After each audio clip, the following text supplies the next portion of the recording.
My name's Adam Couch. I'm the Chief Executive of Cranswick PLC. We are a pig producer, a pig processor and manufacturer of pork and pork-related products.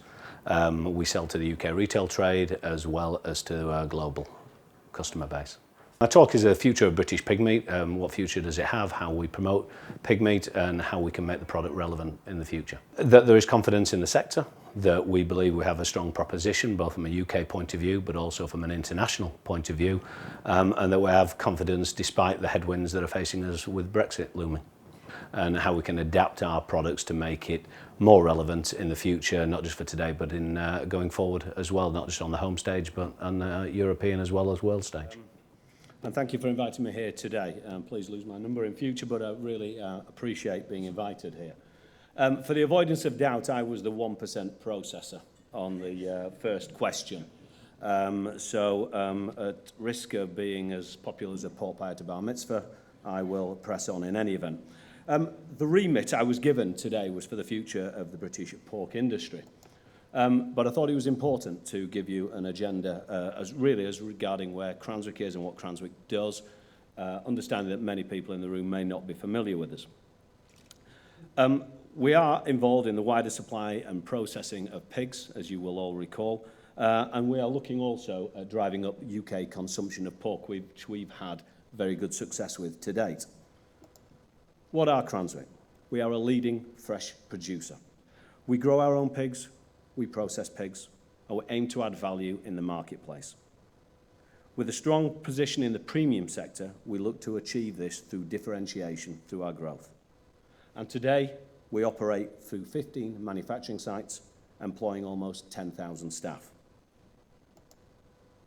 So this is a timeline of the business over the last 3 decades, really. The business commenced in the early 1970s, and as you will see from the timeline here, it has grown both through organic measures and strategic and complementary acquisitions. We are known for experienced, long-standing management and staff, but we are also known for continued investment. And indeed, over the last 8 years, we have invested almost £240 million into the infrastructure of our business. And indeed, this year we are in, this financial year, we will see that accelerate to £70 million in 1 year alone. From premium sausages through air-dried bacon, and more recently in premium pastry products, we follow a relentless drive for quality, supported by strong supply chains and efficient operations. More recently, we've also entered the poultry market, as pig and poultry fit very well together, again with premiumization of poultry being very much at the core of this differentiation. That said, however, 85% of the sales still remain in pork and pork-related activities. So in numbers, we process approximately 60,000 pigs per week, with approximately 50% being of an outdoor bred variety, which are Freedom Food Welfare, RSPCA. We would count McDonald's as a very strong customer within that regard. And over 20% of the pigs are produced from our own farms. We process these across 3 sites, and they're coming from farming enterprises which are local to the sourcing areas. Indeed, 70% of the pigs processed will come from within a 50-mile radius of the sites. That said, we also process up to 1,500 tonnes per week from Europe, depending upon customer requirements. The challenges our industry face are tremendous opportunities. The UK, as we heard earlier, is only 55% self-sufficient. We expect this to grow post-Brexit, which I will come on to later, although annual slaughter has increased from 7 million in 2009 to well over 9 million today. Despite short-term blips in exported volumes, we anticipate these to increase over the longer term. This is one key area of focus for our own business, as we represent over 50% of all sales from the UK into the Far East. All countries, as you will see from the middle bar here, suffer from imbalances of cuts, and the UK is no different with that regard, requiring importation of bacon products, along with cuts from the loins generally, and leg meat is also required. However, exporting pork from the UK has become a very, very strong proposition in the last 12 months. From ribs to the US, to shoulder meat, to the Far East, along with the traditional fifth quarter cuts as we would know them, gives us added confidence given the Brexit uncertainty. How we manage these imbalances, however, is absolutely vital to our future growth. Certainly the UK is recognised for its food safety, for its quality propositions, and we must seize upon this aspect. And if we could give one message to government, is that we are genuinely a good news story waiting to happen.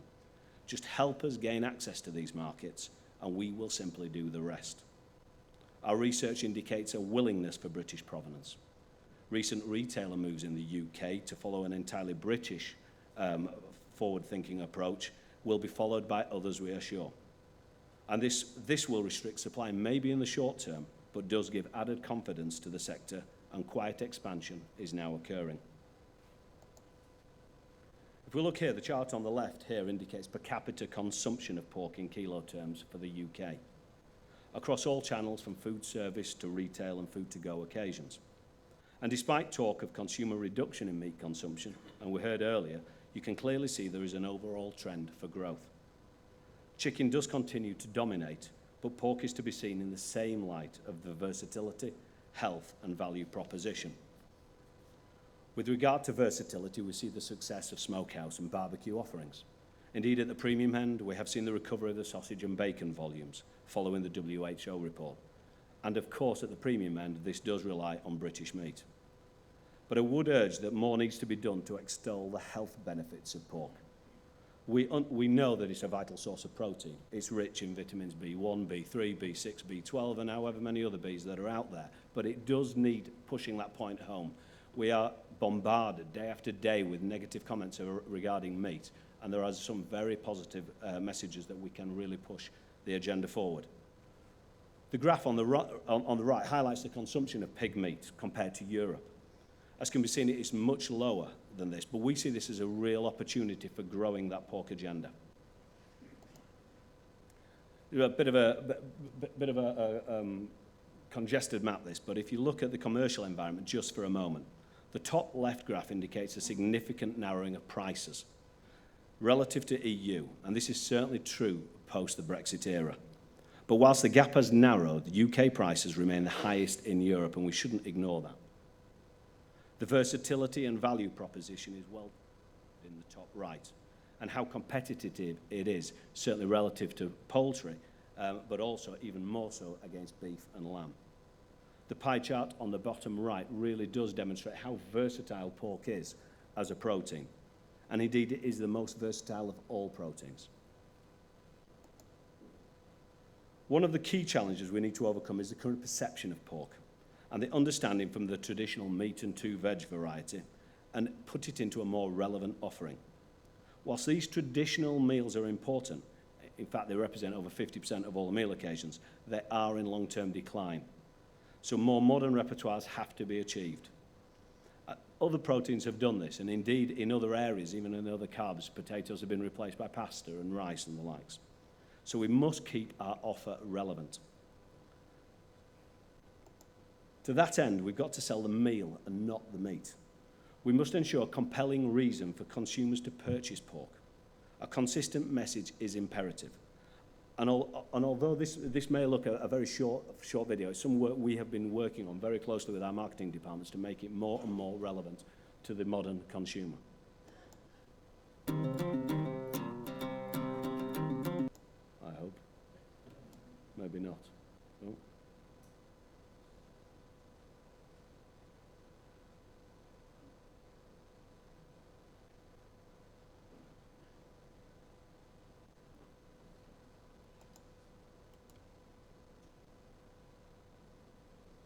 Okay, move on if...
So driving consumption is a priority. In the traditional space, further education needs to be offered to give consumers an understanding of which cuts to use for roasting and grilling. Are they fit for purpose? A crackling joint, for instance, requires a correct level of fat coverage.